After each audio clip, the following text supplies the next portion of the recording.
இந்த பாட்டிலுக்குள்ள குண்டு வச்சீங்கன்னு வைங்க, இந்த பாட்டில்ல பட்டாசு வைங்க, இன்னொரு காலி பாட்டில பக்கத்துல நிறுத்துங்க. தீபாவளி நேரத்துல எதுங்க வெடிச்சு சேதனம் பாருங்க. இதுல பட்டாசு வைங்க, ஏனுங்க யாருக்காவது மண்டியில ஏறுதா? இதுல பட்டாசு வைங்க, இதை சும்மா வைங்க, இது ரெண்டு பக்கத்துல வச்சு இதை கொளுத்தி விடுங்க. எதுங்க வெடிக்கும்? இதான் வெடிக்கும், இது வெடிக்காது.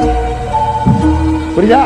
இது சாதாரண பட்டாசு வைக்கிறவனுக்கு தெரியல தத்துவம். இதுக்கு ஒண்ணு எக்ஸ்ப்ளோசிவ் எக்ஸ்பர்ட் ஒப்பீனியன் வாங்க வேண்டிய அவசியம் இல்லை.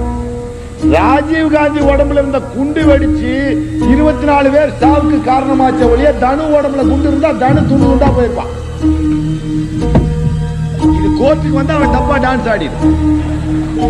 அதுக்குள்ள நம்மள ஈழப்புலிகள் வந்தா இடுப்புல குண்ட கட்டினா குனிஞ்சா சுவிட்ச போட்டா தம்முன்னு வெடிச்சுட்டாமா. எவன்டா பாத்தீங்க?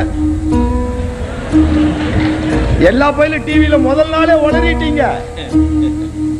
ராஜீவ் செத்தன்னைக்கு ஜெயந்தி நடராஜ ஓண்டு அழுகுறா.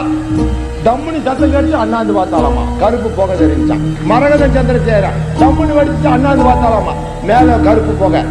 திண்டிவன ராமமூர்த்தி டம்முனு வெடிச்சாமா அண்ணாந்து பார்த்தாலாமா. மூப்பனார் டம்முனு வெடிச்சாமா அண்ணாந்து பார்த்தாலாமா. எல்லாம் அண்ணாந்து பார்த்துட்டான். எவனும் ஐ விட்னஸ் கிடையாது, ஆகாய விட்னஸ் தான். மயிரில் ஜெயிக்கும் கேஸ். அல்லாட்டு வீடியோ பண்ணி எடுத்து வச்சிருக்கான். அண்ணாண்ட பாத்தீங்க, எவனால அண்டர்ல குடிச்சா பாத்தீங்க, அவன் சுவிட்ச் போடுற